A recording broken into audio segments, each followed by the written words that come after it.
Bom dia a todos e todas que nos veem pelo YouTube, também aqui pelo nosso Zoom.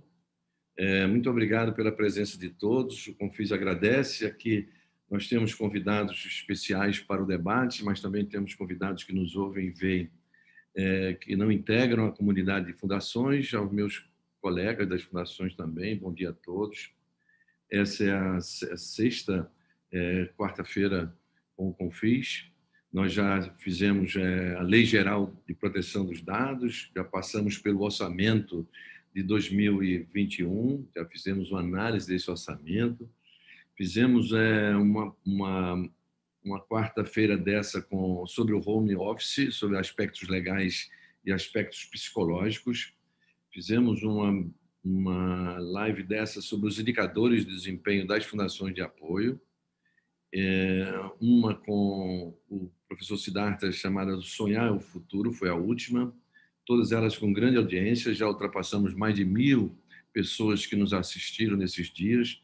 Esses eventos antecedem o nosso terceiro congresso. Aliás, eu queria chamar a atenção de todos das fundações e que não são das fundações, porque podem também participar na condição de ouvinte, que se inscrevam pelo site do Confis, o site do congresso, que será no dia 11/12. 11/12, portanto, daqui a 20 dias. Nós esperamos alcançar um nível muito alto de participação. Teremos grandes palestras, grandes mesas sobre assuntos muito sensíveis para as fundações e para o ambiente de ciência e tecnologia.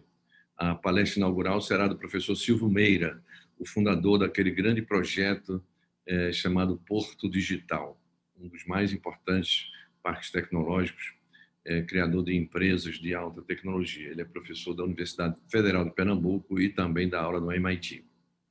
Então, essa é a palestra inaugural. Eu depois divulgo o resto do nosso programa, que está sendo construído pela nossa diretoria do Confis. Aqui tem vários diretores, aqui tem o Fernando, aqui tem o Rainer, aqui tem outros colegas que são integrantes da nossa diretoria do Confis. Eu queria também agradecer a presença e a participação. A mesa de hoje, como todos estão sabendo, nós vamos tratar de uma ameaça real sobre a vida das fundações. O artigo 218 da Constituição diz que nós, da área científica e tecnológica, devemos ser incentivados, devemos ser protegidos, devemos ser apoiados, porque a inovação é um ponto principal da nossa Constituição. Todos os agentes públicos e privados devem se orientar para a promoção da inovação. E nós, fundações de apoio, não fazemos outra coisa a não ser apoiar a formação de recursos humanos, a pesquisa e, portanto, a inovação. Mas, não obstante isso, a reforma que se avizinha no Congresso pode nos comprometer a nossa sobrevivência, já que nós vivemos das duas e a imunidade tributária constitucional concedida em 88. Aqui conosco para falar sobre isso com maior tecnicalidade, o advogado tributarista Juliano Lirani.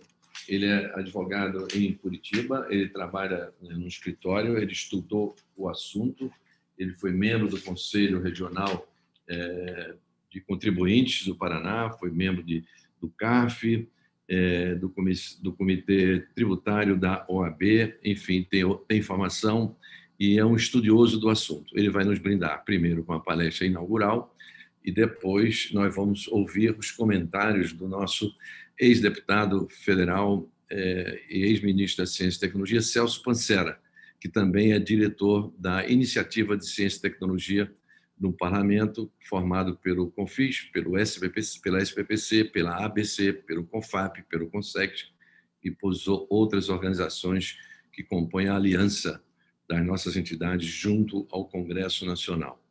Então, eu queria, sem mais, passar, então, a palavra ao Juliano, que fará a sua exposição sobre o tema que nós mencionamos. Vamos lá, Juliano. Tá certo. Eu vou compartilhar com vocês aqui a apresentação. Todos estão vendo? Sim, sim. Bom, primeiramente, quero agradecer ao convite. Peregrino, obrigado pelo convite e também cumprimentar o Celso, né? E a todos os presentes. Bom, perto de 45 minutos aí, eu vou tentar expor para vocês os riscos que eu identifiquei que pode atingir as fundações, né? O risco tributário, né? Em razão da reforma tributária e as propostas que estão no Congresso. Primeira coisa que eu chamo a atenção é que o título da minha apresentação é Tributação sobre o consumo de bens e serviços. Por quê? Porque essa reforma tributária que está em trâmite no Congresso, ela não mexe com tributos que não seja sobre consumo, bens e serviços. Ou seja, imposto de renda não está sendo mexido agora. Ok? Estamos discutindo aqui, então, ISS, ICMS, PIS, COFINS e IPI. Basicamente, esses tributos. Né? Como foi dito ali pelo Fernando, realmente eu passei pelos 3 conselhos de contribuintes. Né? O Conselho de Contribuinte lá em Brasília, o CARF, que é do Ministério da Fazenda, o Conselho de Contribuintes do Estado do Paraná, aqui, que julga ICMS, e o Conselho de Contribuintes do município de Curitiba, que trata basicamente da discussão do ISS. Então, eu tenho uma visão holística sobre essas questões e, mais ainda, me chamou muita atenção quando eu iniciei o mestrado em Direito, o meu tema de pesquisa foi justamente a tributação das instituições de ciência e tecnologia, né? Tentei identificar aonde que o desenvolvimento estava ligado com essa tributação. Essa foi a minha investigação da minha dissertação. Então, vamos lá. Vamos passando. Primeiramente, você sabe, logicamente, vou fazer aqui uma introdução, um diagnóstico da tributação, primeiramente, para depois entrarmos nos projetos de reforma. Você sabe muito bem que a reforma tributária é a mais difícil e mais complexa de todas as reformas que estão aí. Por quê? Porque envolve perdas. Né? Alguns municípios vão perder, alguns estados vão perder e algumas empresas vão perder. Principalmente as empresas que prestam serviço, não é mesmo? Vão perder por quê? Porque vai aumentar a carga tributária para as empresas que prestam serviço.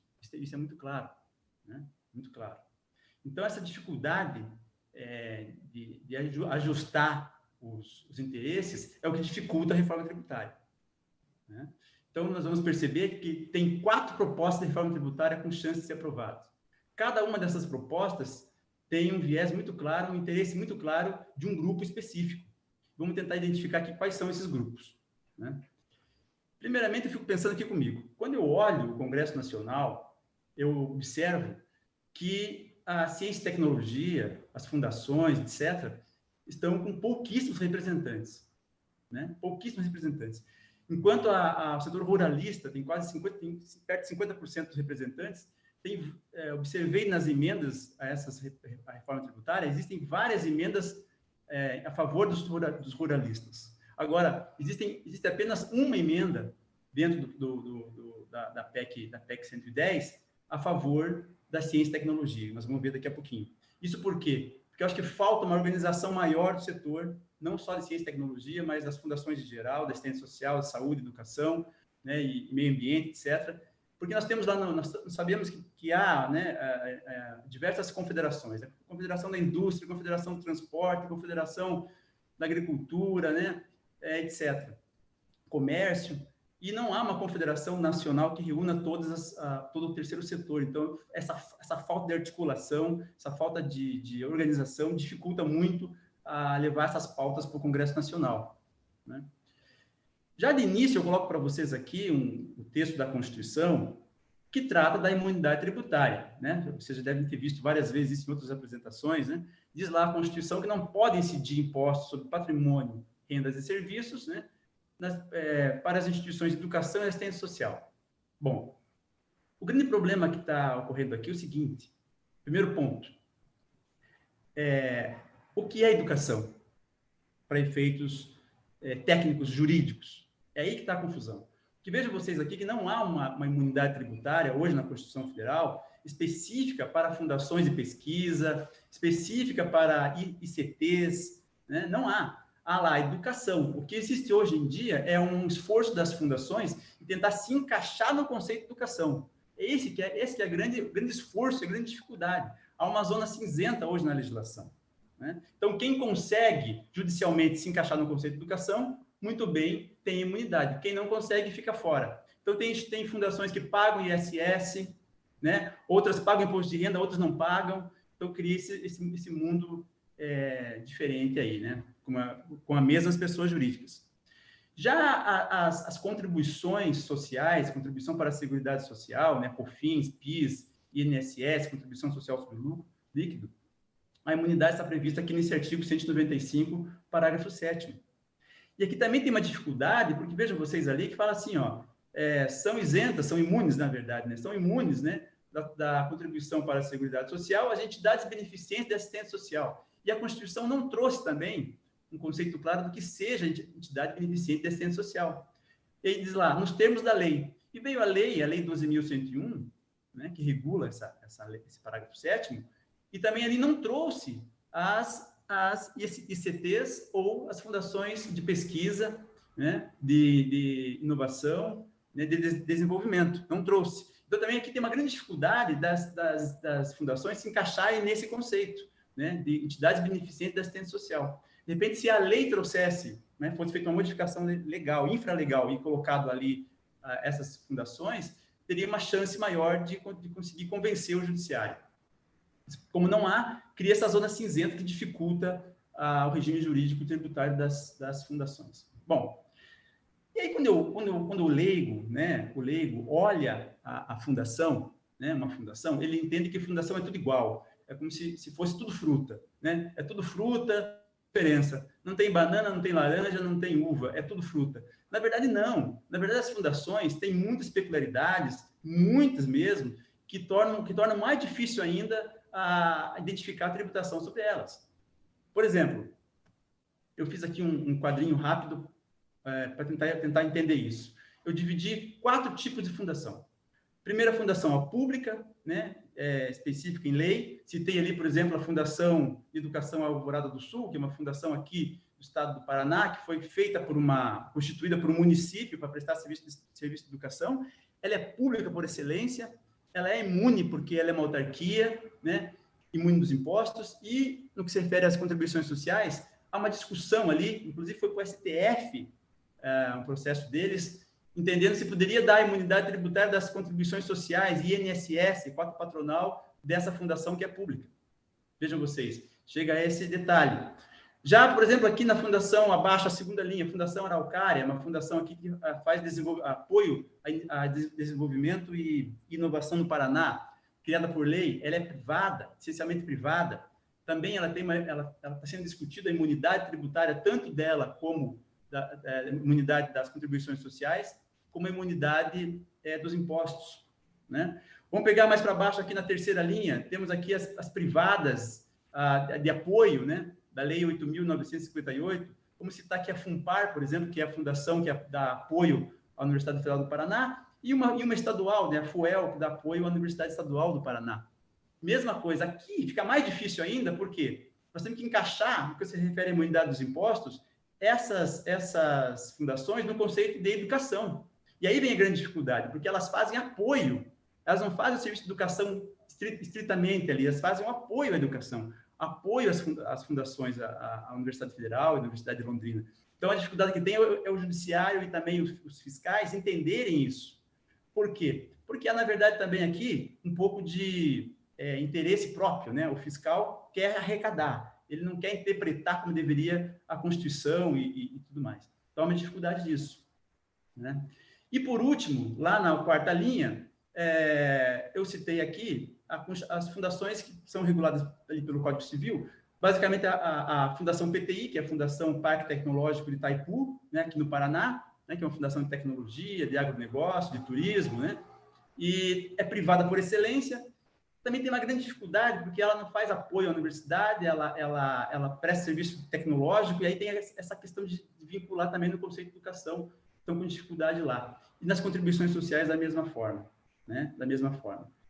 Então, vejam vocês que é um emaranhado de coisas, não é simples, né? Agora, para o fiscal entender isso, com pouca vontade, fica mais difícil ainda. Na Lei 8.958, está claro ali, né? Que as fundações de apoio as fundações vão apoiar, né, o ensino, o desenvolvimento, a pesquisa, o estímulo à inovação, etc. E aí que está a grande dificuldade. Conversando com alguns fiscais que eu conheço, eles dizem assim, olha, apoiar a educação não é educação. Então, eu nego o direito, né? E aí vem todo esse imbróglio. Então, por direito, o que vocês precisam entender, quando se fala em direito, o direito é uma ciência humana, né? É uma ciência cultural. E a lei faz o direito, né? Faz a Constituição. O que está ali dentro da lei vale para o fiscal, o que não está, não vale. Então, está difícil hoje em dia, com esse arcabouço jurídico, de encaixar a realidade ao sistema. Não encaixa, não tem aderência. E por isso que há essa dificuldade tão grande. Então, o que tem que se fazer é justamente melhorar a transparência, né? Os conceitos têm que ficar mais claros para impedir que a fiscalização, no primeiro momento, acabe interpretando desfavorável às instituições, né? E aí, quando se puxa a corda, né, entre o fisco e as instituições, arrebenta do lado das instituições e o fisco ganha, né, porque ele é mais forte. Então, é difícil a discussão. Veja aqui vocês, por exemplo, aqui eu estou citando uma decisão do Superior Tribunal de Justiça, julgado em 2015, da Fundação de Amparo e Pesquisa no Estado do Mato Grosso, em que estava se discutindo aqui, uma fundação criada pelo governo, né, ligada à Secretaria de Estado de Ciência, e chegou no STJ, em Brasília, se teria personalidade jurídica de direito público ou privado. Quer dizer, mesmo as fundações criadas pelo próprio Estado, está hoje em xeque a natureza jurídica delas. Quem dera as privadas, né? Quem dera as privadas. Então nós estamos com muita dificuldade mesmo, né? A sociedade brasileira está com dificuldade, batendo cabeça, os fiscais de um lado, os contribuintes de outro, e não avança essa discussão. Olha aqui, estou aqui com um outro caso de uma decisão, um julgado recente, até 2017, do STJ também, envolvendo a Fundação de Apoio à Tecnologia da Informação e a Fazenda de São Paulo. Estava se discutindo a questão do ICMS, e foi dito com todas as letras pelos ministros, e foi o que prevaleceu, né, que não cabe a imunidade tributária para instituições de apoio. Instituições que fazem apoio à tecnologia, à ciência, não têm direito à imunidade, porque não se encaixa nesse conceito que eu falei para vocês de educação. Então, esse processo demorou quase 10 anos para chegar no Superior Tribunal de Justiça, para chegar a essa conclusão. Quer dizer, é realmente um absurdo, né? Já por outro lado, temos aqui um julgado aqui do Tribunal de Justiça do Estado do Paraná, em que a interpretação foi no sentido seguinte: olha, as fundações têm sim a missão de contribuir com a educação, então se elas fazem apoio, o apoio também é educação, porque sem o apoio não há educação. Foi nessa linha. E é o que tem que prevalecer. No entanto, não são todas as instituições que conseguem encaixar nisso. E daí, o que acontece, na verdade, hoje no Brasil é o seguinte: a gente percebe que a tecnologia é muito rápida, ela avança a passos largos, e a legislação, né, e o judiciário, também o legislativo, é muito lento. Então, não acompanha a realidade. Então, hoje as fundações de tecnologia, principalmente, estão desenvolvendo novas tecnologias, novos produtos, novos serviços, e está até com dificuldade hoje em dia de encaixar esses serviços na legislação atual, para tributar, né? E também para se conceder as imunidades. Então, tem que haver uma reciclagem disso tudo com foco nessa ideia. Por exemplo, eu trago aqui para vocês uma fundação de apoio, né, a uma universidade superior, faz diversos serviços. Eu peguei alguns aqui, consultoria de diversas espécies, certificação florestal, concurso público, e aí vem a dificuldade. O fiscal fala assim: não, mas concurso público não é educação, nega a imunidade, né? Por exemplo, que locação de auditório, né? Na cabeça do fiscal não entra, né? Cursos, eventos, consultoria para a gestão de concessão e tratamento de água, e assim vai. São diversos serviços que são prestados, cadastro urbano, né? Plano de mobilidade no município, planta genérica de valores, né? Então, há diversos serviços que são feitos que fogem do conceito de educação estrito, né? Educação no sentido estrito. Trouxe aqui só um exemplo do CERT, né? Que é lá de Florianópolis, que é uma fundação de apoio à ciência, que ela faz diversos serviços também, por exemplo, laboratórios de metrologia, né, medição e calibração, desenvolvimento de softwares, produtos, estruturação de parques tecnológicos. São serviços que, certamente, ficam muito difíceis de encaixar no conceito de educação numa leitura simples, né? Por exemplo, aqui é um produto desenvolvido pelo CERT, que é um posto de abastecimento de energia solar, né, que foi desenvolvido por eles, é um produto novo, e aí vem a dificuldade também da importação de insumos para aplicação nesses produtos e a imunidade disso, que muitas vezes o Estado nega e é preciso entrar com ação. Bom, quando você chega numa discussão assim, olha, como é que fica? Uma instituição como essa, né, que faz serviço e apoia a ciência e tecnologia, ela pode ser encarada como imune, como educação ou não pode? Depende muito onde você está, né? Por exemplo, se você pegar lá o Peregrino, se fosse fazer um julgamento disso, ele ia falar o quê? Olha, com todo o conhecimento que eu tenho do setor, eu acho que é educação sim, e é por esse lado. Agora, um fiscal que não tem esse conhecimento e ainda está lá, muitas vezes, imbuído com a ideia de arrecadar, aí dificulta muito a discussão, dificulta muito.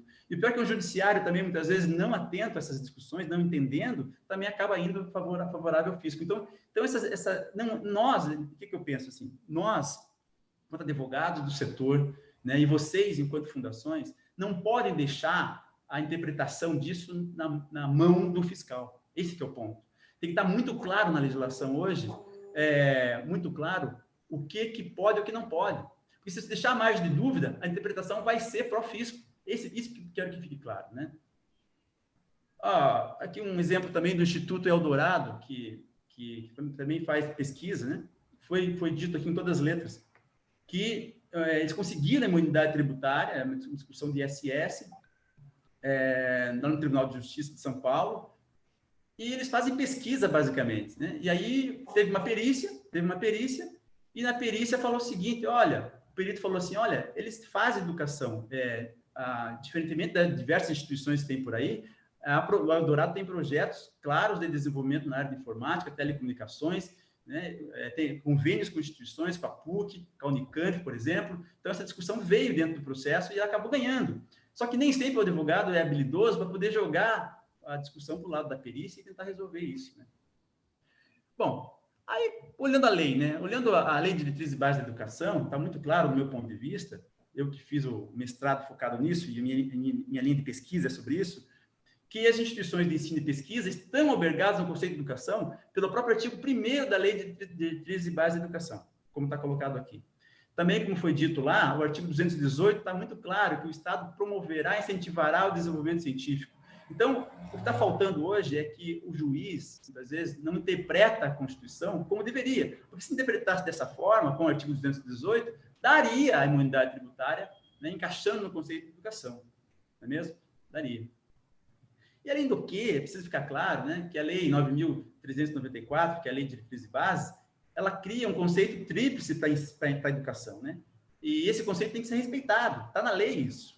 Agora, o que falta, na verdade, do meu ponto de vista? Falta, né, uma definição mais clara ainda, né, de que as fundações de tecnologia, fundações de apoio, etc., estariam dentro do conceito de educação, ou então alterar a Constituição e criar ali um texto bem claro que elas são imunes, né? Aí teria assim, as igrejas, né? Teríamos a entidade de educação, da assistência social e do lado as ICTs ou as fundações de apoio, né? Então, discutindo um pouquinho com vocês agora aqui as contribuições sociais, né? Vejam vocês, voltando aqui ao artigo 195, né?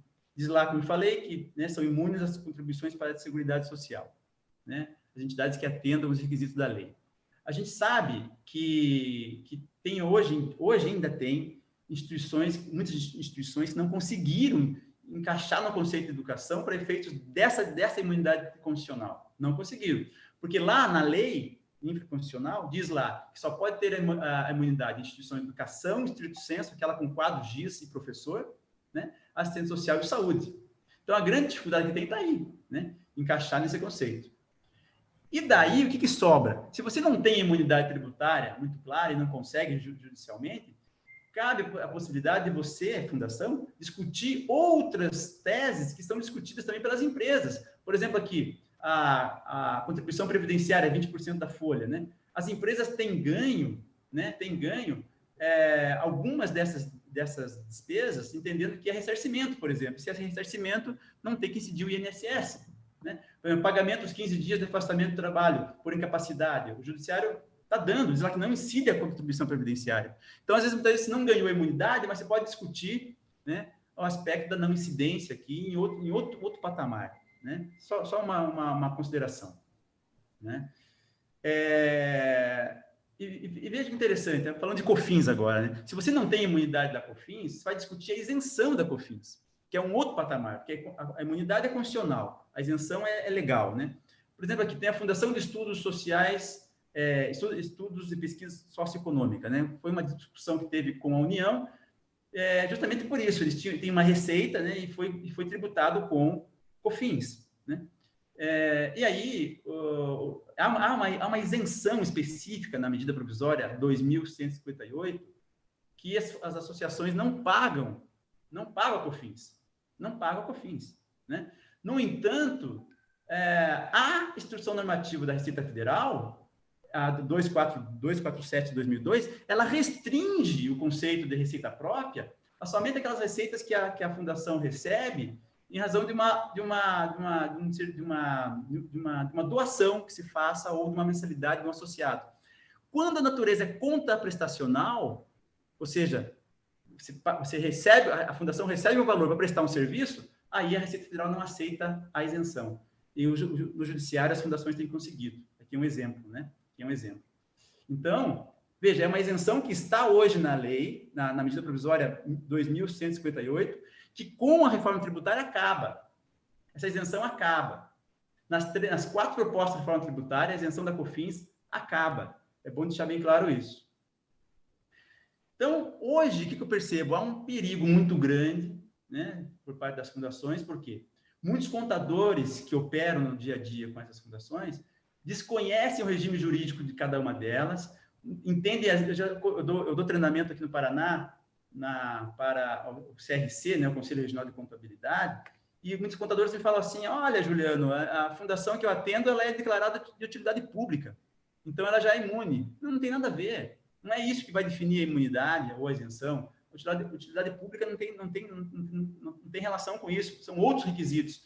Então, percebe-se que muitas fundações não estão recolhendo alguns tributos, mas que podem ser sujeitos à autuação. Então, tem que ficar muito atento quanto a isso.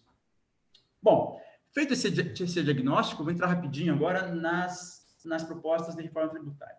A primeira proposta de reforma é da PEC 45, proposta em 2019, pelo Baleia Rossi, que é um deputado do MDB, e foi uma proposta desenhada pelo CECIF,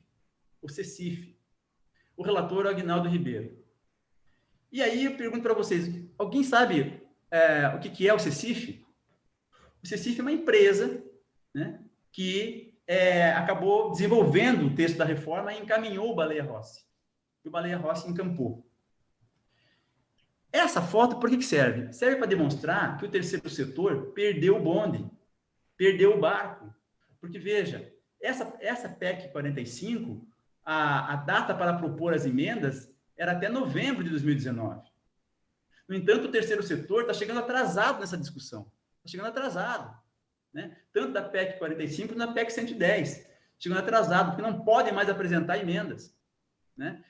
Agora só pode apresentar as emendas quando for julgado em plenário para votação. Aí você pode sim trabalhar, agora pode trabalhar, né, o texto, escolher um deputado e esse deputado lá no dia apresentar essa emenda, né, a emenda de plenário que fala. Só que a emenda da comissão já passou o prazo, já perdeu o bonde da história.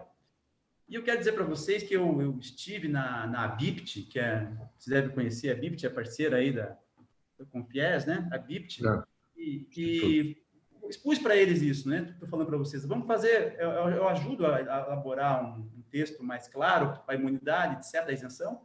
Na FENEP também, que é a Federação das escolas de ensino particular, né? Que reúne todos os sindicatos das entidades, e não fui muito bem recebido, né? Tenho que fazer uma crítica aqui disso, né?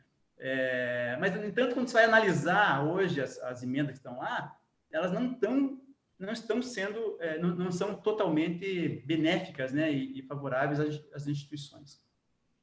Bom, voltando aqui a falar do CECIF. O que é o CECIF? O CECIF é uma empresa limitada que foi criada por alguns doutores e mestres em direito tributário, direito orçamentário, né? O Bernardo Api, que é um economista, o Eurico de Santos, que é professor, o Isaías Coelho, o Nelson Machado, pessoas que idealizaram a reforma tributária, né? Idealizaram a reforma tributária. Aqui está a foto do Baleia Rossi e do Bernardo Api. Bernardo Api, eu conversei com ele o ano passado aqui em Curitiba, teve um evento, falei para ele, Bernardo Api, na verdade a reforma tributária não foi cuidado do terceiro setor. O terceiro setor está largado. Ele comentou comigo e falou, não, mas o terceiro setor pode se acreditar com créditos, igual as empresas, vai ser assim agora. Eu falei, não, mas não tem como fazer isso porque o terceiro setor não tem crédito. Não, mas vai ficar assim. Então, eles não viram, né, como vai ficar isso. E quem patrocina a PEC 45? Quem patrocina a PEC 45 são todas as empresas aqui. Né? São 8 empresas que patrocinam. Todas elas, percebam que são indústrias, né? Com exceção do Banco Itaú. São indústrias. Então, essa reforma tributária da PEC 45 ela foi idealizada pela indústria para beneficiar a indústria. Né? Por isso que o setor de serviços critica tanto a PEC 45 quando fala que a alíquota vai subir para 25%. Isso vai acontecer mesmo, a alíquota é 25%. Vai atingir o setor de serviços em geral e vocês, as fundações, também. Né? Deixa eu avançando aqui. A ideia da PEC 45 é criar um IVA não cumulativo que você possa deduzir o imposto pago na etapa anterior. Né? O que ele faz, basicamente? Ele elimina 5 impostos, né? O PIS, COFINS e IPI, que são tributos federais, né? Elimina também o ICMS, que é estadual, o ISS, e cria o IBS, que é o Imposto de Bens e Serviços. Aliado a isso, ele cria o Imposto Seletivo Federal, né? Como está colocado aqui, vai incidir sobre cigarros e álcool. Né? Então, esse que é o desenho da PEC 45. O que acontece com isso? Veja, eu falei para vocês, a COFINS acaba a isenção. Né? ICMS, se há algumas isenções espalhadas pelo Brasil, acabam as isenções. Mesma coisa do ISS, se tem alguma isenção, acaba também. Porque parte da ideia é que tem que acabar com todas as isenções. Né? As isenções acabam. Essa que é a ideia da PEC 45. Deixa eu avançando aqui para a gente ganhar tempo. Por exemplo, aqui, o fato gerador do IBS. Qual que é o fato gerador? O fato gerador vai ser prestação de serviço que tiver qualquer natureza econômica, né? Inclusive prestação de serviço de locação, permuta, alienação, cessão, disponibilização, licenciamento, arrendamento mercantil. Aqui vai englobar todos os serviços, de forma geral. E isso preocupa, né? Todas as receitas que entrarem para as fundações vai cair no campo da incidência do tributo. E as imunidades e as isenções ficam aonde nisso tudo? Né? A pergunta é essa, que você deve estar se perguntando. Onde fica a imunidade, onde ficam as isenções? Primeira coisa, o texto original da PEC 45, ele não mexe nas imunidades. Deveria mexer no sentido de dar mais, como eu falei para você, tentar resolver aquele problema dos conceitos que não estão claros, né? Principalmente para as fundações de pesquisa e tecnologia. Né? Não mexe nas imunidades. Perdeu a oportunidade. No entanto, as emendas, alguns deputados e senadores estão mexendo. Eles vão lá e propuseram algumas emendas tratando de imunidades.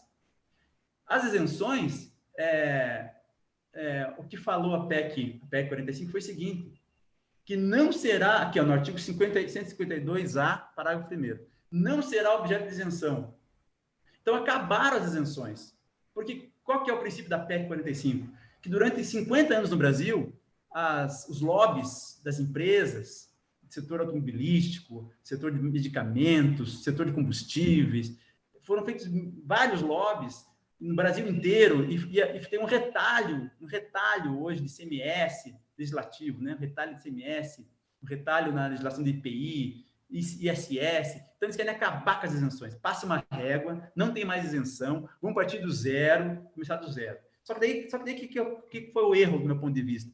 Deixaram de observar o terceiro setor. Tudo bem que não vai ter isenção para o setor automobilístico, né?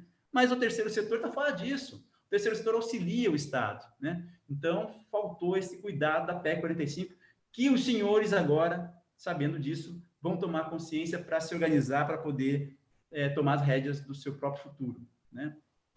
A única isenção que a PEC está dando é para um mecanismo de devolução dos impostos do CBS, né, do IBS, né, pago para pessoas de baixa renda, né? Então, Bolsa Família, então você é cadastrado na Bolsa Família, você pagou o IBS lá no mercado, você vai ter de volta esse tributo. É a única isenção que se coloca, né?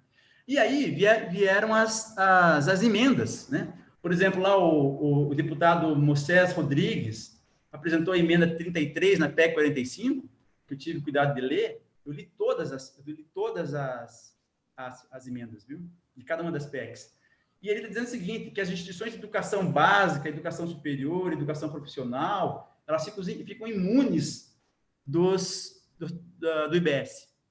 Só que, no ponto de vista, está totalmente equivocado isso, porque está colocando aqui, inclusive, com fins lucrativos. Aí não passa no Congresso, a Receita Federal não vai deixar passar isso, né? Não vai deixar passar.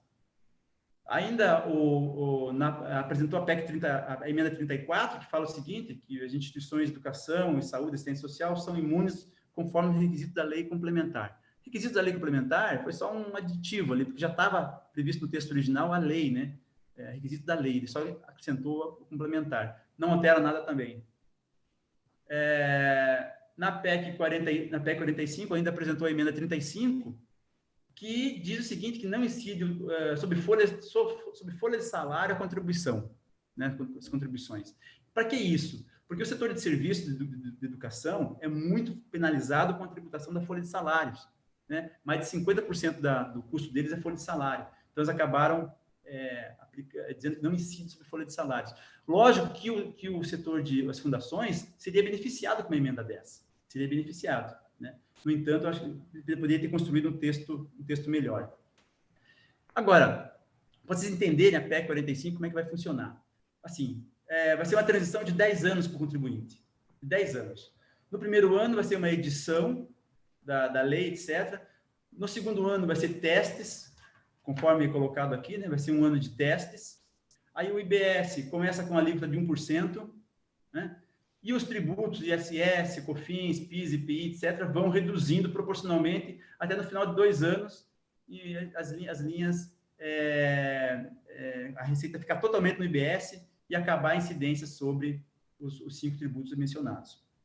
Crítica: vai haver 2 sistemas tributários para vocês operarem. Um do IBS, durante 10 anos. Um do IBS e outro do sistema tributário atual.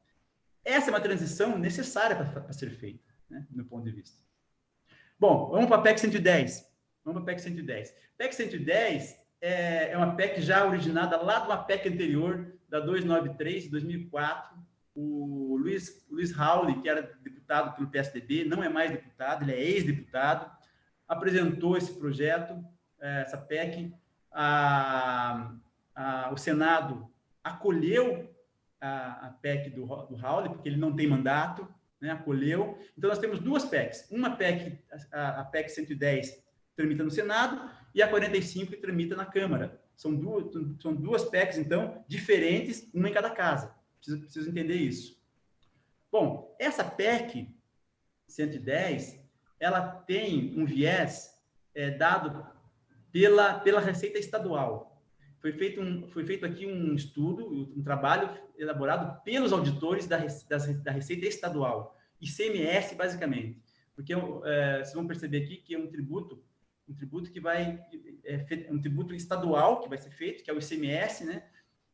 Já falo dos detalhes. Mas vejam vocês aqui que os sindicatos estão apoiando, os sindicatos de auditores fiscais estão apoiando essa PEC, né? Estão apoiando essa PEC.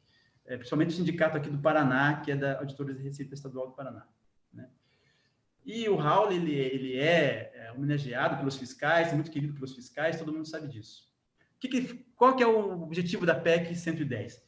Ele vai extinguir, enquanto aqui na primeira linha, eu coloquei que o IBS, na PEC 45, né, substitui 5 tributos, né? Na PEC 110, ele extingue 9 tributos. Aqui colocado, todos aqui. Tem tributos do Estado, da União e do município, que é o ISS. A competência é estadual, então ele vai criar a espécie de um ICMS estadual. Entendeu? Junto com isso, ele propõe criar um imposto seletivo de competência federal, né, que vai ter incidência sobre energia elétrica, combustíveis, etc. Então, sairia o ICMS nesse contexto, né, e todos esses tributos aqui colocados, IOF, salário de educação, etc. Então, as características do IBS, mas eu vou pular para a gente ganhar tempo, para não roubar o tempo do Celso. E aqui, na PEC 110, está falando que só cabe a isenção, e aqui um ponto de atenção para vocês, diz lá no artigo 55, inciso 7, oitavo, melhor dizendo, que não será objeto de isenção e a redução de base de cálculo, etc., o IBS. Não será. Então, a regra é que não haverá isenção, salvo, né, estabelecido em lei complementar, os alimentos, os medicamentos, o transporte, bens do ativo mobilizado, saneamento e educação. Né? Então, essas alíneas todas aqui, a Constituição vai autorizar a isenção. Só que os demais não. Então, aqui vem a preocupação. Tá, como é que fica, então, a incidência do IBS sobre as fundações de apoio das universidades estaduais, federais e também as fundações em geral? Vai ter aumento de tributo. Porque se a PEC está dizendo que não vai ter mais a isenção, né, se você não se encaixar na imunidade, você cai no colo da discussão da isenção, e, portanto, não vai ter mais isenção. A isenção que há, por exemplo, hoje do ICMS, quando se importa uma mercadoria, né, para aplicar no processo produtivo, para desenvolver um produto, acabou. Né? Então, isso é muito grave, E parece que também faltou aqui, por parte do Raul, uma sensibilidade para incluir na PEC as fundações, principalmente, né, de ciência e tecnologia, etc. Porque educação, saúde e assistência social, como eu disse, essas têm imunidade. Né? Essas têm imunidade. Uma instituição de saúde, que presta saúde, é um hospital, ela vai pela imunidade, está muito claro ali. Né? Não é afetada por isso. Agora, uma instituição de apoio, como, por exemplo, uma fundação, a FUNPAR, né, por exemplo, que pode ter dificuldade na imunidade, ela já fica suscetível à incidência tributária. Qual que é algo que pode beneficiar vocês aqui na reforma da PEC 110? É que ela está dando uma desoneração parcial da folha de pagamento de funcionários, né, na contribuição patronal. Né? Esse é um benefício que está colocado aqui no artigo 195, parágrafo 13 e 14. E as imunidades e as isenções, como é que fica na PEC 110? Como eu disse para vocês, não tem, né? A isenção não tem, e a imunidade fica na Constituição. Aí veio lá o senador Antônio Anastasia, do PSDB de Minas Gerais, e tentou resolver esse negócio. Ele falou, poxa, vou tentar resolver, né? Foi lá, pegou o artigo 150 da Constituição e falou o seguinte, olha, a emenda dele é 137 de 2019. Falou o seguinte, cabe a imunidade tributária, né, sobre produtos para pesquisa e desenvolvimento definidos em lei, né, das ICTs, das universidades. É um texto até, no meu ponto de vista, desculpe aqui, por criticar, é um texto ruim, né? As ICTs, né? Porque aí vem a discussão se uma fundação de apoio seria uma ICT ou se não seria. Tem uma grande discussão disso, uns acham que sim, outros acham que não, né? ICT das universidades também ficou estranho aqui, né? Mas, enfim, outro ponto que está preocupante aqui é o seguinte, ele não colocou ali que as ICTs têm que ser aquelas que atendam demais requisitos que já são concedidos para a imunidade. Por exemplo, não pode distribuir recursos para terceiro, tem que aplicar no país, tem que ter uma contabilidade regular. Então, não vai passar. Tem um erro aqui, no meu ponto de vista, um erro técnico de querer dizer, então, que os produtos, né, das ICTs, qualquer ICT, não. Tem que ter, então, esse ICT que atenda os demais requisitos da legislação que já existe, né, para efeitos da imunidade tributária. Acho que faltou essa observação. No artigo 195, parágrafo 7º, ele está colocando lá que são isentas das contribuições da Seguridade Social, ali as ICTs, né, nos termos da lei.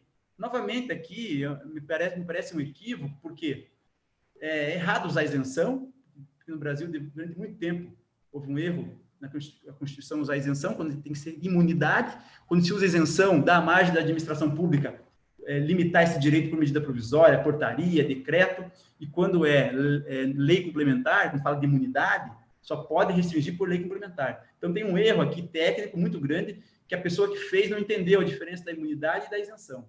Tem que corrigir isso. Né? Deixa eu avançando aqui.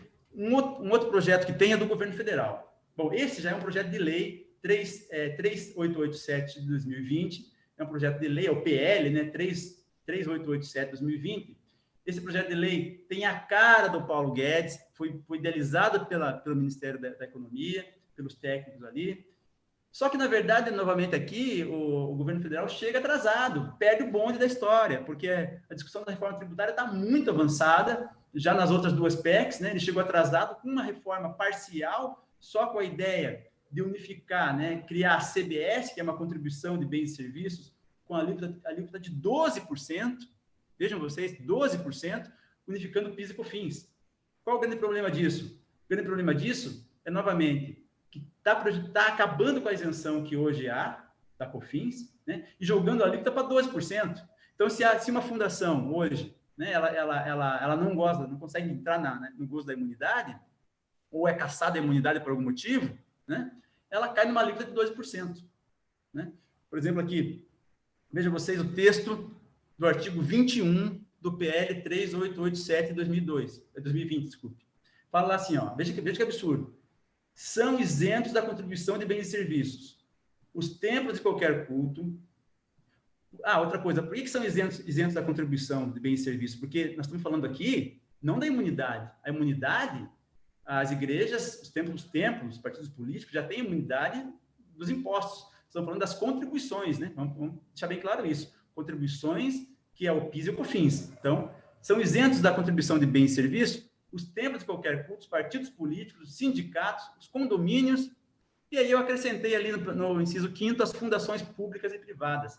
O que está colocado em vermelho ali não está no projeto, eu que coloquei, entendeu? Então, faltou inserir ali as fundações públicas e privadas, né? Faltou inserir, não foi visto, não foi analisado. Essa primeira crítica. Segunda crítica, no parágrafo único do artigo 21, do projeto original do PL 3887, está dizendo lá o seguinte, que as isenções estabelecidas no CAP não se aplicam às atividades econômicas de caráter contraprestacional com habitualidade e com intuito empresarial. O que quer dizer isso? Quer dizer o seguinte, vamos pensar que você consiga inserir numa emenda as fundações ali no inciso 5º, como eu coloquei em vermelho, né? Aí esse parágrafo único está dificultando o seguinte ponto. Se uma fundação recebe um valor em conta prestação para prestar um serviço, ela sai fora da isenção do CBS. Isso é um absurdo, não tem sentido nenhum, porque a maioria da receita de uma fundação hoje, seja ela de apoio à universidade, seja ela só de tecnológica, etc., ou de saúde, ou de assistência social, ela tem natureza contraprestacional.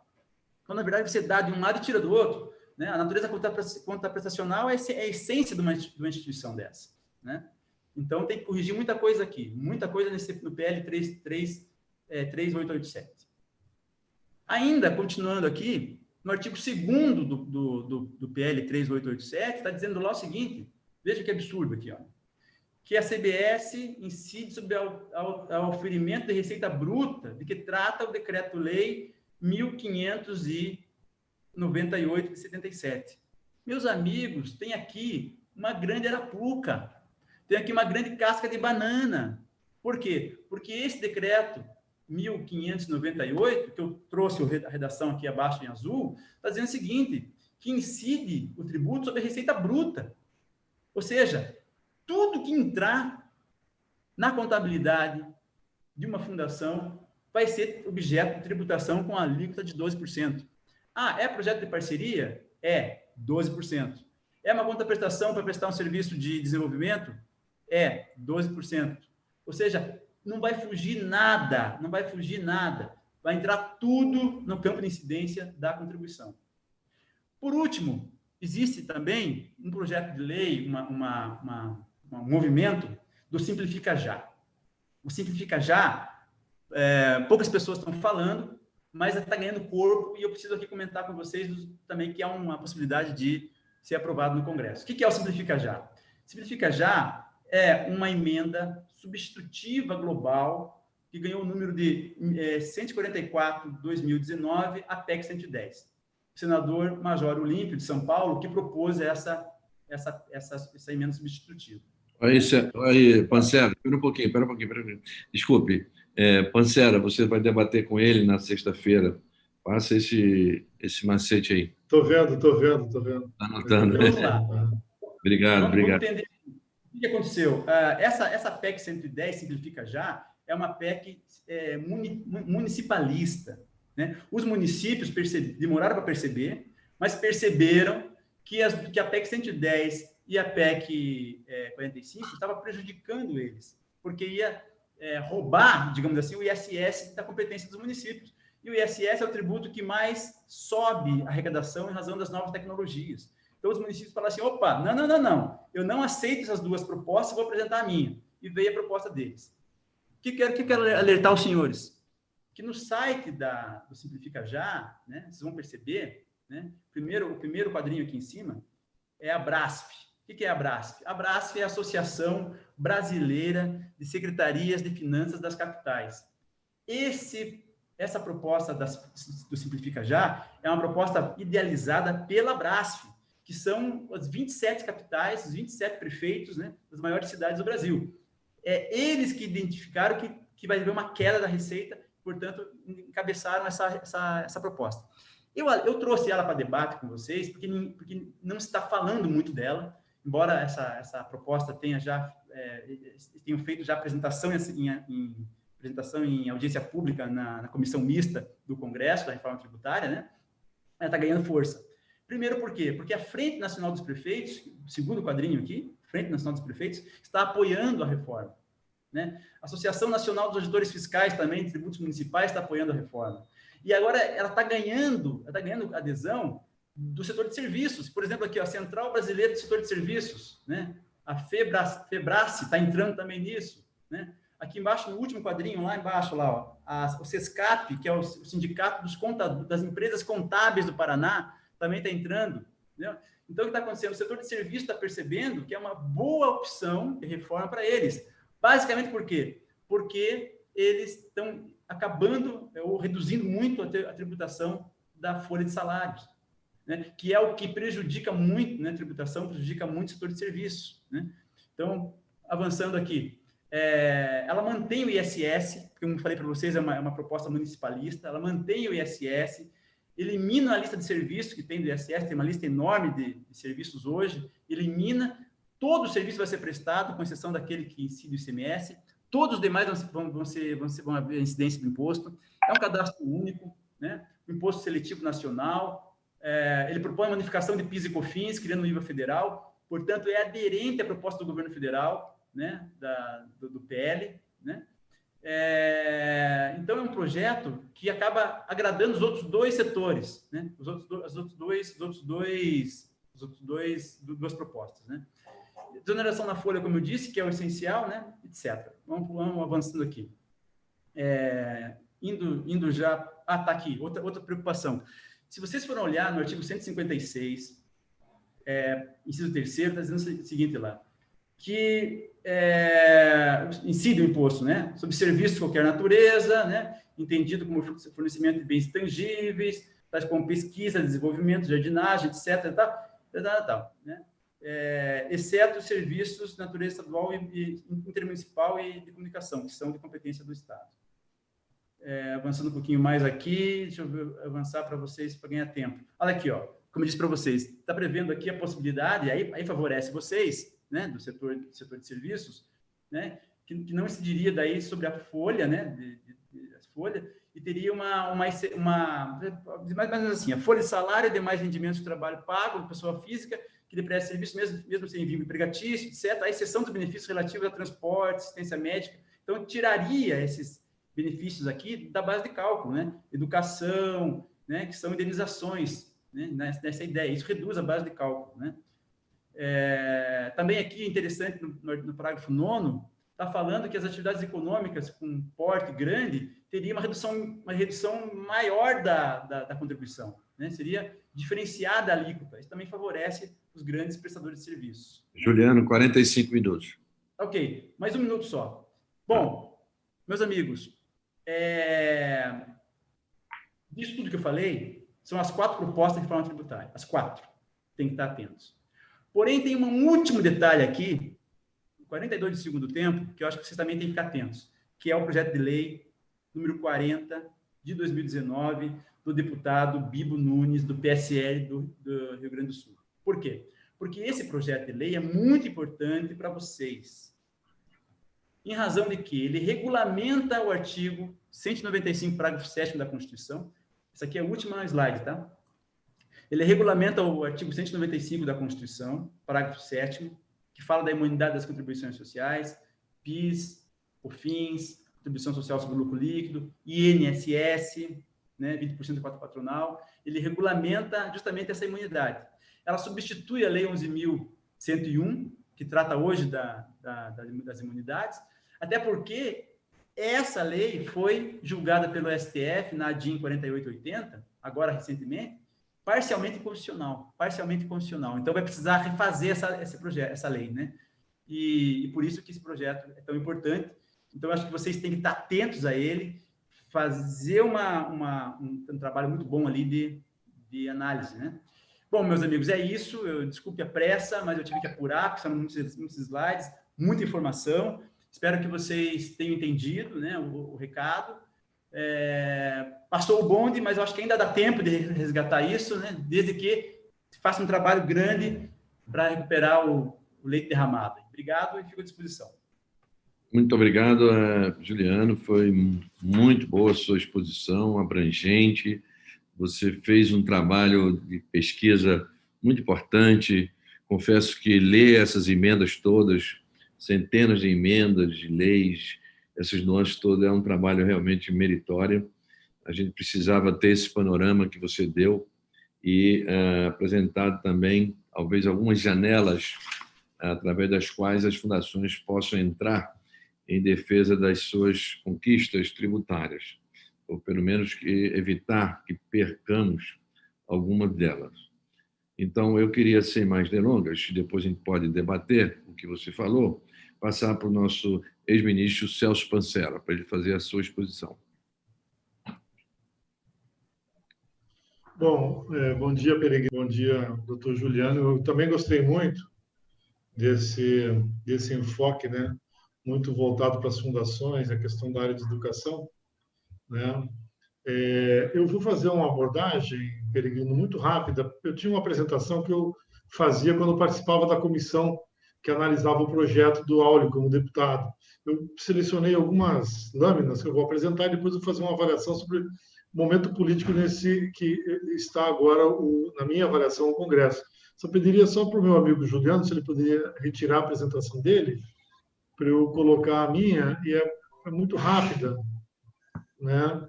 Que eu vou falar, são poucas lâminas, né? Mas eu gostei muito da apresentação feita aí pelo nosso amigo, tá? Eu gostei muito mesmo, né? A minha já apareceu aí? Apareceu. É só você botar a telinha aqui para a exposição, aqui embaixo, no cantinho, você botar. Tá vendo agora? Aqui? Isso, beleza. Tá beleza? Então tá, vou lá rapidinho.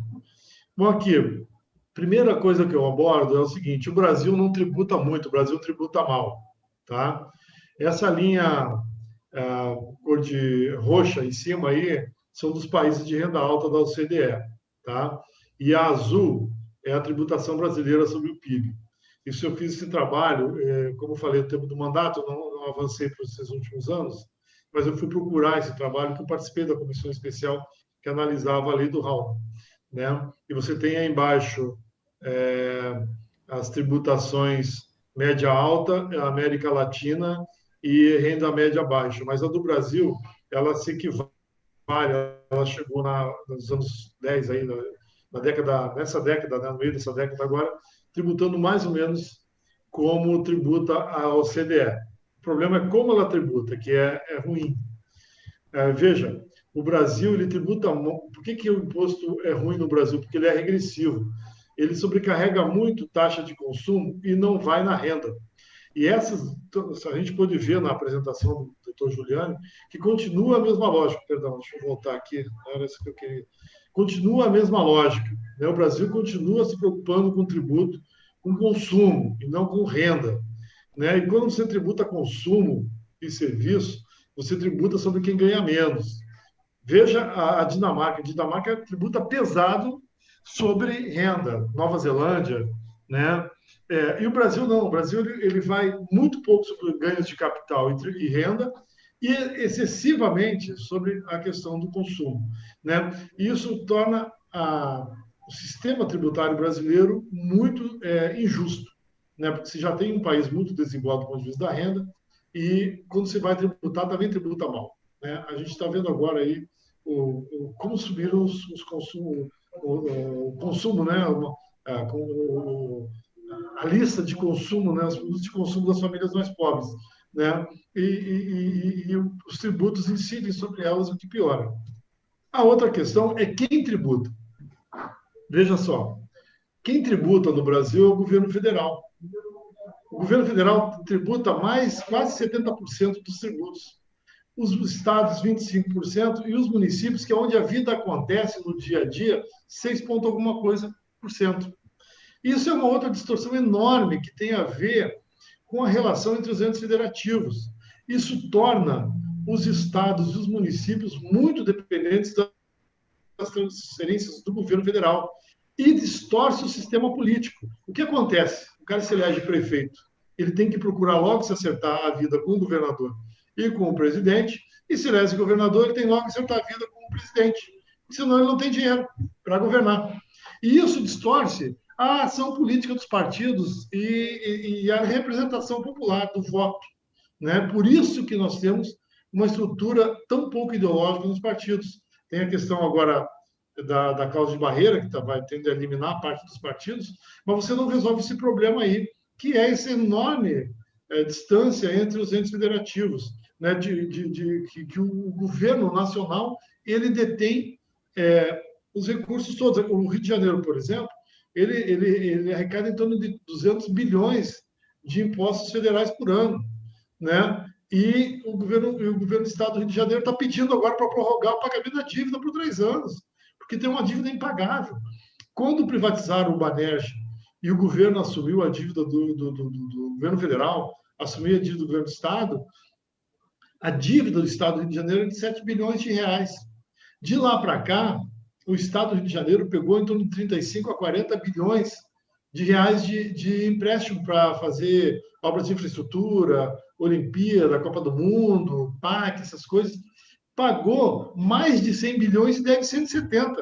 É impagável a dívida, até porque a distribuição, a tributação é muito ruim. O Estado do Rio de Janeiro contribui com em torno de 8 bilhões de reais para o Fundeb e recebe 4,5 de volta.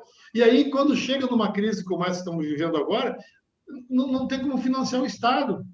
Não tem como financiar. Aí o governador tem que ser amigo do presidente. Senão acontece o que aconteceu aqui. Eu não estou defendendo aqui o governador do Rio de Janeiro que caiu, não, mas essa distorção é profunda, é muito ruim para o ente federativo. E nós continuamos desse jeito, né? A reforma tributária não toca nessas questões, né? Ela não entra nesse âmago aí. E aqui é como se gasta. Aqui é como o governo gasta o dinheiro, né? 40% em serviço da dívida, né? Isso em 2017. O Estado fica ingovernável, né? Fica ingovernável, você não tem dinheiro. Aí o que acontece? Você vai para a Peloa, né? Do ano que vem, olha como é que está a questão da capacidade de investimento do governo federal. Ele vai ter 20 bilhões, 21 bilhões para investir no Brasil inteiro. Como é que você resolve a infraestrutura? Como é que se impulsiona a economia? Como é que se faz funcionar um país desse jeito, né? Então, essas distorções é que arrebentam, e que você, quando discute a reforma tributária, ninguém discute isso, entendeu? Estão discutindo, como a gente viu a brilhante apresentação do doutor Juliano, está discutindo consumo, bens e serviços. Não resolve o problema de como e onde tributar, e como e quem tributar, né? Por fim, quero ver aqui. E, bom, eu quero apresentar só antes de entrar na análise política, Peregrino, isso aqui, para mim, é o que deveria ser a lógica de uma reforma tributária para tornar o Brasil justo. Né? Ela se preocupar com o desenvolvimento econômico sustentável, o aumento com dois eixos principais: o aumento da produtividade, que é essencial, e o aumento da prosperidade compartilhada. O que é prosperidade compartilhada? É só distribuição de renda, você melhorar a qualidade da distribuição de renda do país. Né? No aumento da produtividade, você tem aí o quê? Elevar a qualidade efetiva do ensino básico e médio, que é muito ruim, investir no Sistema Nacional de Ciência, Tecnologia e Inovação, reduzir o custo do Brasil, e depois se tem o que é reduzir o custo do Brasil mais abaixo. Reduzir a burocracia, que é um debate que vocês fazem muito aí no Confies, muito correto. Refer a carga e sistema tributário, eu abordei agora há pouco. Reduzir distorções do mercado de trabalho de produtos e serviços financeiros. Apoiar a capacidade de pesquisa, inovação, etc. Aumentar a efetividade das infraestruturas, digital, energia, logística. Isso não sou eu que digo. Isso é um resumo que eu peguei do Estudo do Banco Mundial e que eu acho que está perfeitamente correto. Né?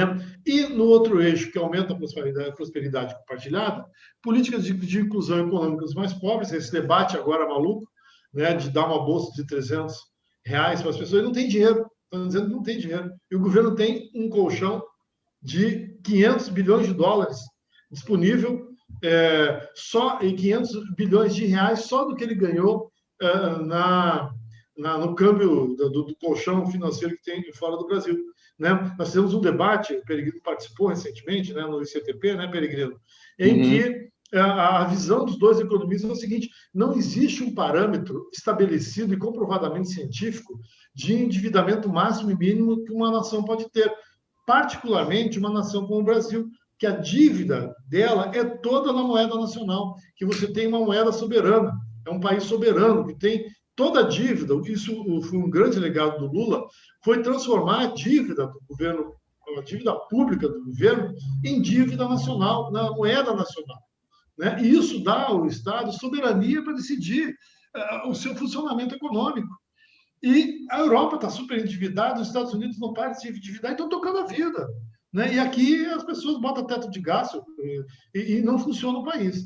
Né? Então, essa é que a questão, é um debate mais político que eu queria fazer sobre essa questão da reforma tributária. Por fim, eu já falei 10 minutos, quero ver se em 5 minutos eu faço uma variação, Peregrino.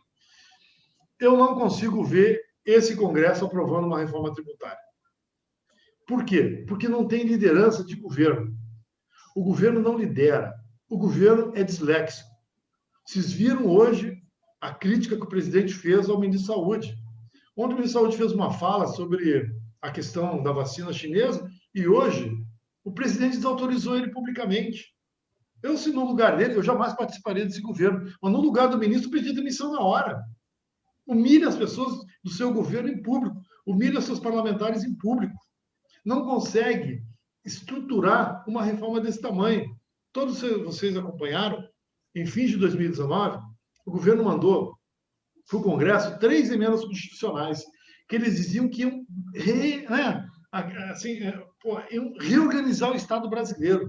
Aquela distinção dos fundos, para pegar 200 bilhões de reais que estão nos fundos para pagar a dívida, a outra que era a reforma administrativa, e uma terceira que eu não lembro, alguém deve lembrar, mas eram 3 PECs.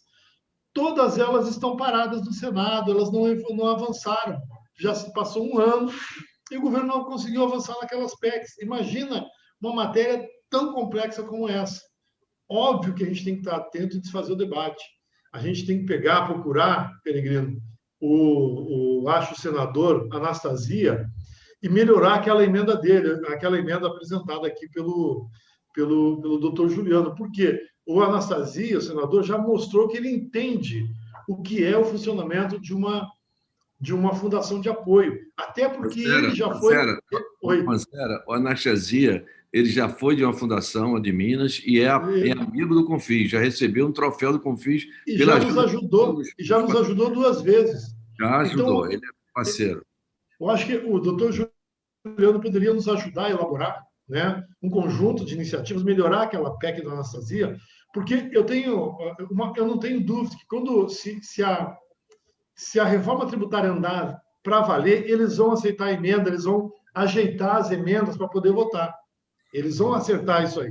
E aí entra a capacidade de pressão dos setores da sociedade civil. E eu acho que nós temos uma grande capacidade de pressão. As fundações de apoio, as entidades do ambiente científico e tecnológico, nós temos o nosso Fórum Nacional, né? A doutor Juliano talvez não saiba, nós temos uma coisa chamada Iniciativa para a Ciência e Tecnologia no Parlamento. Nós lançamos ela em maio de 2019, e ela funciona, tem um conselho executivo que se reúne regularmente, tem uma pauta agora, tem tirado pautas nacionais, atuando unificadamente no Congresso. Eu sou secretário executivo, o Peregrino representa lá a Confies, esse fórum, e nós ampliamos agora para 20 e tantas entidades, inclusive a Confederação Nacional da Indústria participa, a ANPEI e a Amprotec, né, que representam as empresas na área de inovação, estão participando também das nossas reuniões, uma capacidade enorme de representatividade e de articulação do Congresso, que esse setor tem, inclusive, o Major Olímpio vai participar da nossa live sexta-feira, estava falando aqui com o Peregrino antes do debate, ele acabou de confirmar para mim, nós vamos ter um debate com ele na sexta-feira, semana que vem, na outra sexta-feira, com a deputada Dorinha Seabra, a deputada Alice Portugal, na outra sexta-feira, com a deputada Dorinha Seabra, e na última sexta-feira do mês de novembro, com o líder do PT, Enio Verri, né? Também são essas lives que a gente faz no ICTP, debate público sobre as questões do nosso interesse no Congresso. Então, essa nossa capacidade de articulação é muito boa. Eu acho que a gente tem que ficar atento, procurar, Anastasia, Peregrino, as entidades, né, tirar uma posição, fazer. Eu acho essa avaliação, Juliano, eu faria um convite a você, né? A gente poderia estender para fazer essa apresentação para o ICTP, para as entidades do ICTP, porque é muito boa a tua fala, entendeu? Você dá uma dissecada, né, nas propostas para nos ajudar a formular uma proposta para levar para o Congresso. Mas, assim, do ponto de vista político, eu acho que esse momento vai ser muito difícil aprovar uma reforma tributária, porque o governo não tem condições de... Porque se você não tem o executivo centralizando o debate, organizando o debate, você não consegue estabelecer maioria numa matéria tão complexa assim no Congresso. Na minha avaliação política, olhando e conversando, eu digo isso porque eles não estão conseguindo nem acordo para votar o presidente da Comissão Mista do Orçamento e o relator. Sabe-se que esse ano quem vai indicar o presidente da CMO é a Câmara e quem vai indicar o relator é o Senado. Isso sim, porque é um acordo do ano passado foi invertido, todo ano inverte, né? Mas não estão conseguindo, a base do governo não consegue acordo para saber quem vai ser o presidente da comissão, né? Mista do Orçamento. Então, tu imagina votar uma matéria complexa como essa. De qualquer maneira, eu acho importante o debate, levar para o Congresso da Confies, a gente está aí à disposição, levar para as entidades do ICTP essa apresentação do doutor Juliano, que é muito legal, né? E a gente procurar os nossos aliados lá e já formatar algumas propostas e deixar pronta. Se o debate engrenar o ano que vem, a gente tem propostas unificadas, né, para levar para frente. Eu acho que minha fala mais ou menos isso. Eu estou aqui para o debate, daqui a uns 15 minutos terei que sair, que eu tenho outros compromissos, né? Mas eu agradecer novamente ao Confies pelo convite, né, e a oportunidade de falar um pouquinho com as fundações de apoio e tantos amigos que a gente tem aí dentro do Confies. Obrigado. Nós que agradecemos, deputado Pancera, a sua contribuição. É muito importante esses gráficos que mostram a nossa semelhança no que tange a OCDE, os países ricos, né? A semelhança e, ao mesmo tempo, a oposição, que nós incidimos essa carga tributária sobre o consumo, né? E não sobre a renda, ao contrário que se mostrou a Dinamarca. É muito importante caracterizar essa nosso mapeamento tributário para entender o quanto a gente é injusto, né? E como as fundações, a razão de sofrimento das fundações, porque as fundações têm as menores taxas de remuneração, as DOAs são sempre comprimidas para baixo, né? Nossos serviços são essenciais ao desenvolvimento da educação e da pesquisa em qualquer dessas universidades e centros que nós atuamos, são sempre essenciais, mas as retribuições financeiras pelo serviço são sempre comprimidas e também dificultadas as imunidades ou as isenções que nós fazemos o jus, né? Não são todas as fundações nossas que obtiveram a imunidade, todas querem, mas nem todas conseguiram. Eu mesmo, na Fundação Paptec, recentemente, depois de muitos anos, conseguimos a nossa imunidade, mas, ao mesmo tempo, não resgatamos o dinheiro que nós temos de crédito na Receita recolhido indevidamente. Então, as dificuldades são enormes para isso. E eu acho que a imprecisão que o Juliano apontou, a imprecisão conceitual, a confusão entre isenção e imunidade, a redação ambígua e sempre a pressão contra nós e a favor do Tesouro Nacional e não do serviço público ao cidadão que nós prestamos, isto é cruel mesmo. Ou seja, é um Estado concentrador, não só de impostos, mas de contribuições como o INSS e de outras contribuições. A União é realmente centralizada e não descentralizada. Somos uma república muito centralizada. Isso dificulta trabalhos como os nossos, né? Embora tenhamos conquistado a emenda constitucional 85, que põe a inovação e a pesquisa em primeiro lugar das nossas atividades, mas são letras mortas praticamente. Não são consideradas, em muitos dos casos, a eficiência, a lei não tem eficácia, né? Por melhor que ela seja para o nosso lado. Então, está aberto para perguntas. Eu vou pedir ao Frauzino que leia a pergunta que ele recebeu de um colega do YouTube. Ele mandou por e-mail, pelo Torpedo. Você recebeu, Frauzino?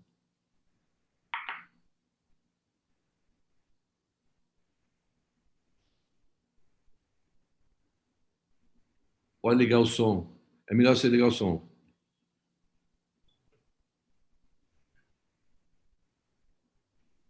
Conseguiu ligar o som? Ainda não, Fernando. Agora sim. Vitor Gabriel Castanhara. Mas as fundações de apoio possuem um projeto político-pedagógico, pois que marcam espaço educacional formalmente. É uma intenção de ação política pedagógica? Poderia ser um caminho? Cortou a tua fala. Pode repetir ali? Pode falar, pode falar. Fala aí, Fernando. Talvez o teu som esteja um pouco melhor.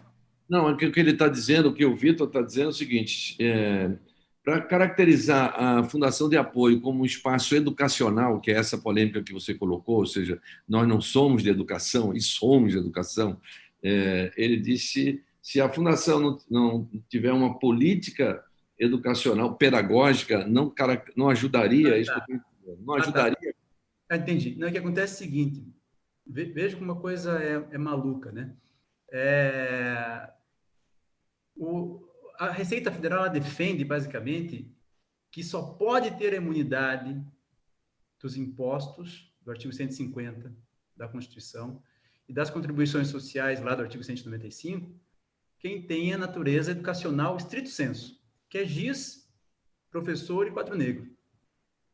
No entanto, a educação, a gente já viu ali, pela Lei de Diretrizes e Bases, ela tem um conceito amplo, né? Pesquisa, ensino, extensão. Então, eu tenho a impressão seguinte: o que falta, na verdade, hoje? Né? Eu tenho analisado os convênios assinados, feitos entre as universidades federais e as fundações de apoio, e observo que o plano de trabalho é muito mal feito, muitas vezes. Muito mal feito.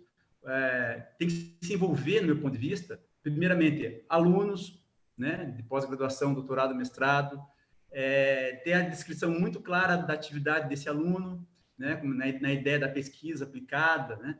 E agora tem um ponto também, né? Se você pega um aluno, coloca lá num projeto desse, num plano de trabalho, né, e desenvolve o escopo de trabalho que aquele aluno sozinho não faria, né? Ou seja, foi só para ter um aspecto formal, o fisco tende a rejeitar ainda mais, né? Então, o primeiro cuidado que teria que se fazer do meu ponto de vista, redigir novamente muito desses planos de trabalho, né, para tentar aproximar no conceito de educação, inserir alunos e que tenham uma atividade ali descrita muito clara, né? Isso no texto legal hoje.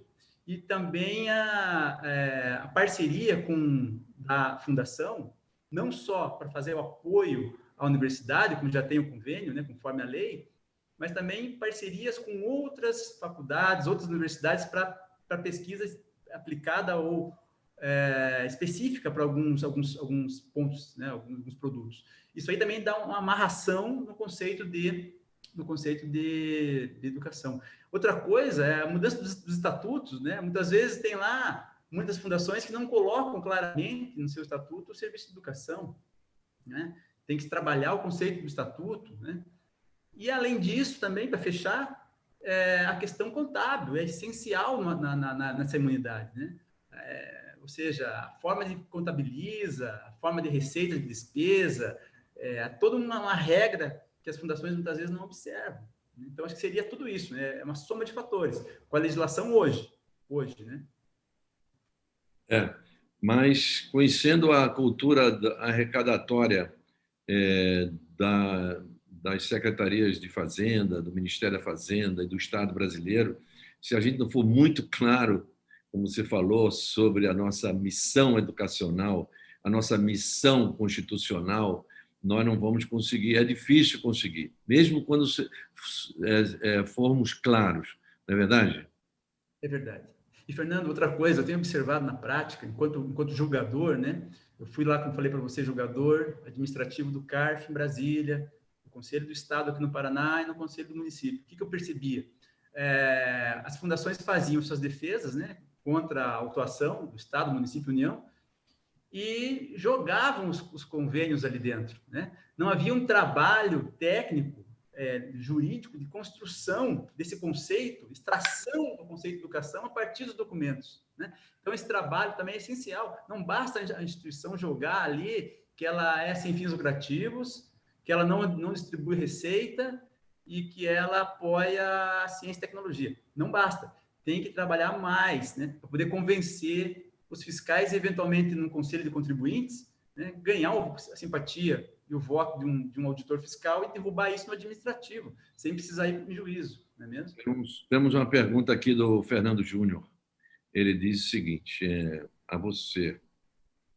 Hoje, um grande problema para as fundações é a tributação do CONFINS sobre os rendimentos financeiros. Atualmente, muitas fundações não vêm recolhendo esse tributo, mesmo depois de diversas soluções de consulta emitidas pela Receita Federal. É verdade isso aí? É verdade, é verdade. Na verdade, a COFINS é um grande problema, sabe por quê? Porque, como eu disse lá, o artigo 195, parágrafo 7º da Constituição, dá imunidade das contribuições para a Seguridade Social. PIS, COFINS, INSS, né? Dá essa imunidade. No entanto, se você não encaixa nesse conceito de educação estrito sensu, já não tem o direito à imunidade. Opa, então sobrou a discussão da isenção. E a medida provisória diz lá realmente que as instituições teriam essa isenção da COFINS, né? No entanto, o problema é exatamente essa restrição que a Receita Federal fez pela Instrução Normativa de 2002, dizendo que só pode dar isenção que não tiver natureza contraprestacional, né? E aí, evidentemente, que todo o resto é tributado. Eu tenho visto que algumas instituições têm conseguido em juízo, outras não conseguem. É uma luta, né? É uma luta. Porque veja que interessante uma coisa aqui, para vocês pensarem junto comigo. Se uma instituição de educação, a Pontifícia Universidade Católica do Paraná, possui um imóvel, propriedade dela, e ela aluga esse imóvel para terceiro, pois bem, a receita desse aluguel, ela não é tributada, porque o STF entendeu que o imóvel, embora cedido para um terceiro, tem um terceiro usando, ela cumpre a finalidade e o dinheiro está sendo aplicado na entidade. Então, não importa se o imóvel não é utilizado por ela mesma, ela cedeu para um terceiro e alugou. Então, é uma receita que não é decorrente da atividade operacional da fundação, mas sim de um aluguel. Então, o STF falou que é imune, nesse caso. Deu uma interpretação extensiva. No que se refere a COFINS, né? Tem que fazer a mesma coisa, né? Quer dizer, toda a receita que entra na fundação tem que ser considerada receita própria para efeitos de isenção. Por quê? Qual que é o fundamento principal que tem que pensar? É que essa receita que ingressou no caixa da fundação, ela será revertida na finalidade estatutária previsto lá no seu estatuto. Então é isso. Reverteu na finalidade, não importa o que seja, é isento. Ah, é aluguel de espaço. Aluguel de espaço. É isento, porque ele reverteu na finalidade. Cabe ao fisco demonstrar que houve uma distribuição disfarçada de receita para a diretoria, para um terceiro, é uma outra discussão contábil, né? Mas tem que ser isento tudo, né? Aí é uma discussão que avança aí, realmente, a COFINS é um grande problema. Por quê? Porque, veja, se você entende que a tua instituição, olha isso que eu vou falar, presta atenção, se você entende que a tua instituição não é imune, diz lá a legislação federal que o seu regime é não cumulativo de COFINS, com a alíquota de 7,6%, com a possibilidade de deduzir créditos para reduzir a base de cálculo da COFINS, né? Então, a alíquota é 7,6% para reduzir créditos. A alíquota é muito alta. E aí você percebe que as fundações não têm crédito. Quais são os créditos que as fundações têm para deduzir da base de cálculo da COFINS? Não tem crédito. Então, se é negada a isenção, você cai na vala comum do 7,6%, que é uma alíquota que as empresas pagam, as empresas em regime não cumulativo, as indústrias, porque elas deduzem o crédito, né, da COFINS lá, que foi recolhida na etapa anterior, dos produtos que ela adquiriu, porque o crédito, né, o imposto incide na atividade do contribuinte anterior, do fornecedor dele. Mas as fundações, infelizmente, por ter grande parte de mão de obra, né, basicamente, elas não conseguem deduzir isso. E aí a alíquota fica 7,6%. Tem muita fundação errando e entendendo que ela é regime cumulativo de 3%. E às vezes está recolhendo 3%.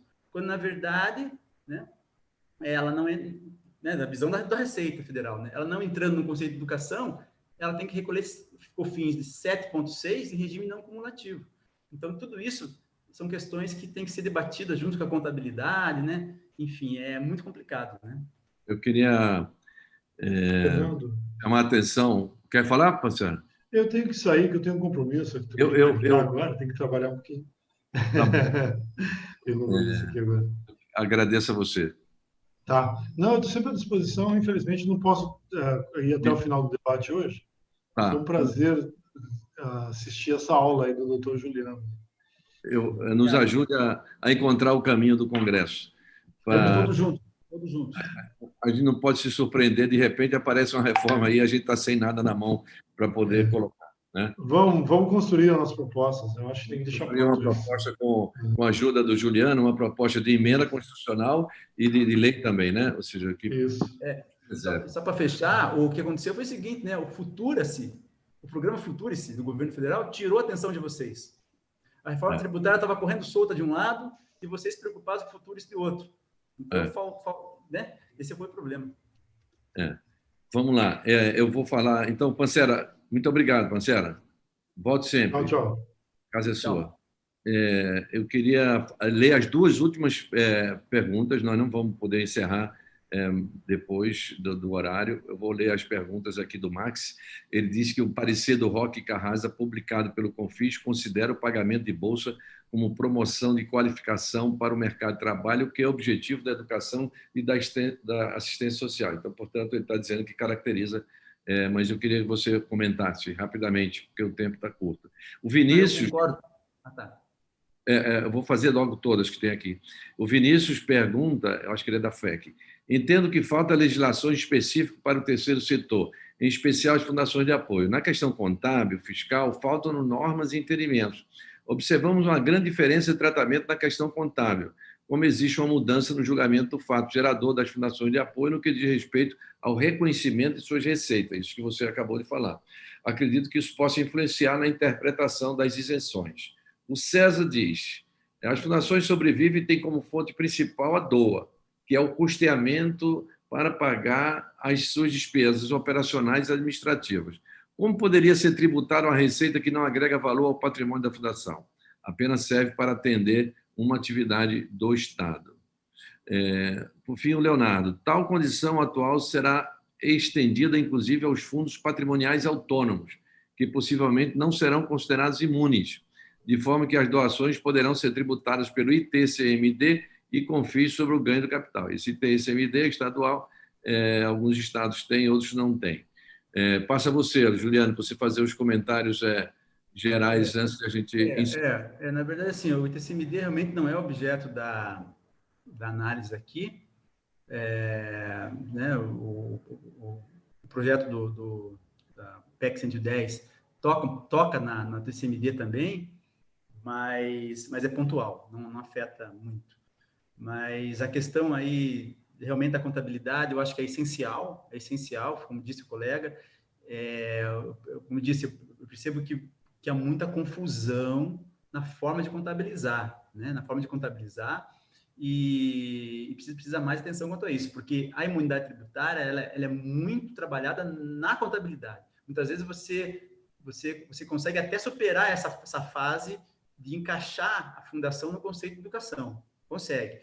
Quando a perícia começa na contabilidade, aí há dificuldades.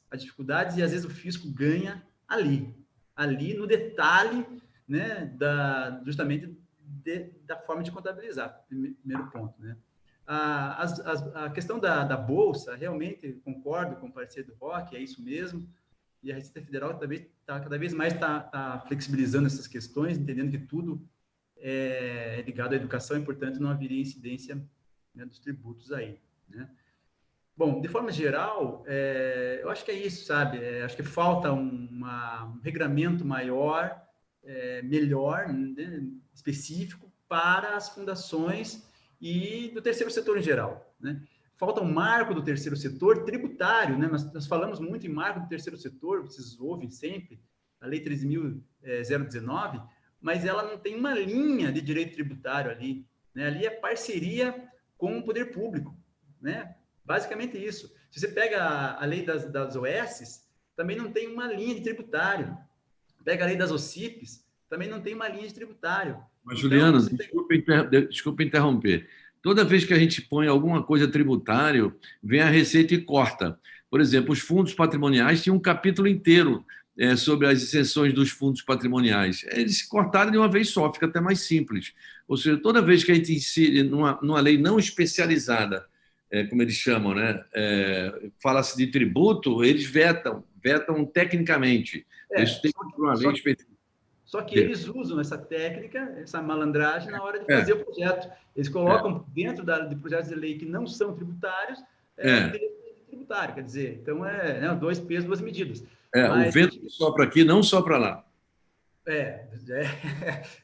Então é isso, falta uma atenção. Agora é importante que acho que o recado foi dado, acho que vocês entenderam o momento de preocupação. A questão do projeto de lei 40 de 2019 é uma janela de oportunidade para as fundações, porque pode ser inserido ali que as fundações de ciência e tecnologia são imunes também das contribuições para a Seguridade Social, ao lado da assistência social, da educação em estrito senso e da saúde. Quando a Constituição fala lá no artigo 195, entidades beneficentes da assistência social, não há nenhum problema, no meu ponto de vista, se inserir no campo infraconstitucional um texto que prestigie a imunidade dessa forma, né? Então, são construções, tem que se pensar muito, discutir muito. Eu sugiro até que o Confies, de repente, abra uma aba sobre reforma tributária no seu site. Eu tenho visto que as associações empresariais estão discutindo muito a reforma tributária, muito, com live, textos, discussões, e o terceiro setor não, né? Se resume, às vezes, a uma live aqui, uma ali. Acho que tem que, sugiro até, Fernando, de repente, preparar um resuminho de cada uma das reformas, coisa rápida, ou em forma de vídeo, ou escrito, para deixar no site ali, para as entidades irem assistindo, irem olhando, e aquilo entrando por osmose, entendeu? Então é isso, meus amigos. Fico à disposição de vocês. Obrigado pela oportunidade e fico aí. Obrigado. Eu que agradeço em nome de todos aqui. Realmente foi uma aula. A gente sai um pouquinho melhor do que entramos nessa reunião. É um terreno muito árido, muito seco, essa questão tributária muito complexa. Eu acho que é intencional essa complexidade para ninguém penetrar, né? Os impostos no Brasil se multiplicam, se acumulam, e o país, o cidadão fica até com pesar, parece que ele está recolhendo mal os seus impostos, porque também não tem retorno do Estado, de uma maneira geral. Então, você descortinou isso, abriu essa caixa preta para nós. Muito importante continuar conosco nesse debate da ICTBR, que o Pancera falou. Vamos pensar num projetinho pequeno que nós possamos levantar como bandeira. O Frauzino está aqui, ele é nosso assessor parlamentar, ele anotou o nome dos parlamentares que têm projetos. Vamos ver se a gente abre uma linha com cada um deles para tentar penetrar nas suas respectivas propostas legislativas. O que for mais fácil, a gente entra, a gente não pode escolher, não, porque eu acho que a gente consegue, sim. Nós somos do time de perseverando que a gente consegue. Fala aí. Outra coisa, Fernando, eu acho o seguinte, vocês precisam ocupar o espaço. Eu tenho assistido todas as audiências públicas na Comissão Mista do Congresso Nacional, tenho visto lá que estão participando, os setores do serviço, mas basicamente na parte empresarial. Falta o setor de serviços do terceiro setor entrar de forma mais incisiva nisso. Então, o pessoal de vocês que fazem a interface entre a Confies e o Congresso, vocês têm que agora trabalhar para conseguir conquistar um espaço numa audiência pública que vai ser realizada futuramente, né? Inclusive colocando o interesse, a pauta de vocês na audiência pública. Porque o que acontece? A Abrasf, que eu falei para vocês, a Associação dos Secretários de Fazenda das Capitais, foi lá e defendeu a proposta deles, né? Então, e agora preciso vocês ir lá defender a proposta de vocês. Tem que abrir um espaço dentro da uma audiência pública, imprescindível isso, né? Eu concordo integralmente. Já me resumiram que uma política uma política pública se resume a uma política tributária. É claro, é um exagero, né? Mas quando você reparte os tributos, você altera o xadrez das políticas públicas, não é verdade? Então, se você taxa quem deve taxar e não taxa quem não deve, você consegue fazer uma política pública eficiente. Então, eu acho que a gente tem que ter essa bandeira, Frauzino, você que é nosso assessor, junto com o Juliano, peço ajuda a ele para a gente desenhar um projeto, entendeu? Uma bandeira, um paper, e saímos atrás com ele, brandindo ele em qualquer lugar das nossas reuniões. Eu mesmo vou incluir no meu discurso sempre a questão tributária, que nos aflige de forma tão forte como fundação de apoio, né, do Confis. Então, eu queria mais uma vez agradecer a Juliano. Você tem um compromisso assim, de continuar conosco, como você já aceitou, e eu agradeço a cada um de vocês que estiveram aqui conosco. Essa foi mais uma live, atingimos mais de 200 pessoas que nos viram nesse período entre o YouTube e isso daqui, esse é o nosso Zoom, e eu acho que atingiu plenamente o objetivo às vésperas do nosso congresso do Confis. Voltaremos a esse tema também no congresso. Muito obrigado a todos. Eu vou desligar a nossa imagem aqui e a nossa live pelo Zoom. Obrigado e tchau.